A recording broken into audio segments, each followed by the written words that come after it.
Hello guys, আসসালামু আলাইকুম। আমি রাসেল খান বিজয় আবার একটা নিউজ নিয়ে আপনাদের সামনে চলে আসলাম। আর আজকে মনে করলাম যে এই বিষয়টা দেখার পর যে আসলে আপনাদের সামনে এই বিষয়টা নিয়ে একটু আলোচনা করব। আসলে আপনারা জানেন যে বর্তমান সোশ্যাল মিডিয়ায় একটা জিনিস খুবই বেশি যে জিনিসটা ভাইরাল হয়েছে সেটা হচ্ছে কুমিল্লার একটি প্রতিষ্ঠানের আসলে প্রধান শিক্ষক, তার চরিত্র যদি এমন হয় তাহলে আপনার সন্তান, আমার বোন কোথায় শিক্ষা নেবে, কোথায় আজকে বিশ্বস্ত শিক্ষা প্রতিষ্ঠান পাবে?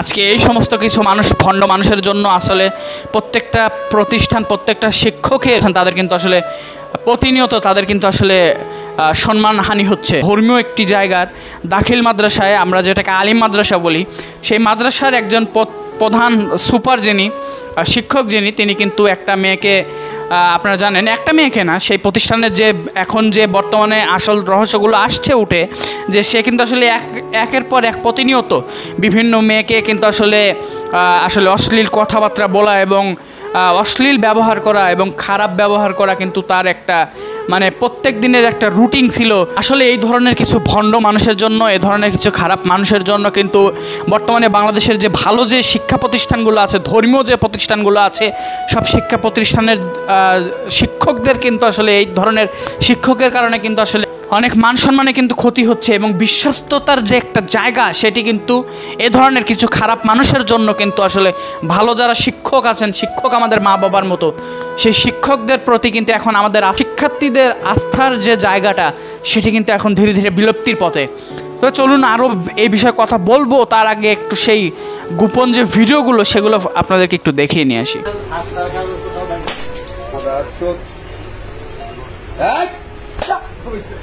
মাইয়া ধরে তোর মতো হুকুর আবার আমাদের গোষ্ঠীটাই ওই শহরের বাচ্চা তুই কেমনে মাদ্রাসার ছাত্রী করে আই লাভ ইউ কর, কেমনে আই লাভ ইউ কর? একটা অন্যায়কে ডাকার জন্য দিচ্ছেন না, এটা ভোট দিচ্ছেন আপনি না, হ্যাঁ সময় হয় আমাদের সুপার অনেক খারাপ খারাপ ব্যবহার করছে, বাজে বাজে কথা বলছে, আমাদের খুব কষ্ট দিচ্ছে। ক্লাসের মধ্যে আসছে আমাদের গায়ে বাজে ভাবে হাত দেয়। তো গাইস, আপনারা কিন্তু সেই ভিডিওটা দেখলেন। সেই ভিডিওটা দেখার পর আপনাদের অনুভূতিটা কেমন হইলো? আসলে আপনাদের অনুভূতিটা আমাদেরকে কমেন্টে আজকে জানাবেন। এ ধরনের মানুষের চরিত্র আমাদের সামনে উঠে আসা উচিত। এ ধরনের যারা খারাপ যারা মানুষ আছে, খারাপ যারা শিক্ষক আছে, যে জায়গায় যে প্রতিষ্ঠানগুলোতে এই ধরনের খারাপ মানুষজন আছে, দয়া করে যে জায়গা থেকে, নিজেদের জায়গা থেকে আমরা যদি এই ধরনের অন্যায় প্রতিবাদ যদি না করতে পারি তাহলে আমাদের নিজেদের জীবন কিন্তু আসলে আমাদের কাছে বেঁচে থেকেও কিন্তু আসলে ব্যর্থ মনে হয়।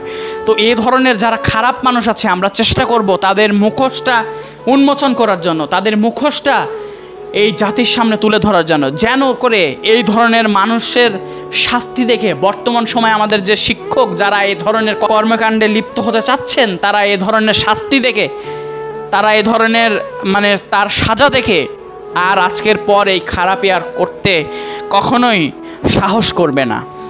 তো আপনারা ভিডিওটি দেখলেন, সবার কাছে অনুরোধ করবো এই ভিডিওটি বেশি বেশি শেয়ার করবেন, যেমন করে এই ধরনের মুখোশধারী শিক্ষক নামের অমানুষগুলো আমাদের সামনে যারা ছত্রছায়া যারা আছে, যারা মুখোশ ধরে আছে, এই সব ভণ্ড মানুষদের মুখোশ আমরা টেনে খুলে সমাজের সামনে যেন তুলে ধরতে পারি। সেজন্য সবাইকে এই ভিডিওটি বেশি বেশি শেয়ার করতে হবে, যেন এই ধরনের ভণ্ডরা আর এই ভিডিওটি দেখার পর একটু হলে আতঙ্কিত হয় এবং এই ধরনের খারাপ কার্যক্রম থেকে বিরত থাকে। তো আজকে ভিডিওটা আর বাড়াবো না, আজকে ভিডিওটা এই পর্যন্তই। যদি ভালো লেগে থাকে অবশ্যই আমাদের ভিডিওটি শেয়ার করবেন এবং আমাদের পাশে থাকবেন। পরবর্তীতে আবার নতুন কোনো ভিডিও নিয়ে আমি রাসেল খান বিজয় আপনাদের সামনে আবারও আসবো। আসসালামু আলাইকুম।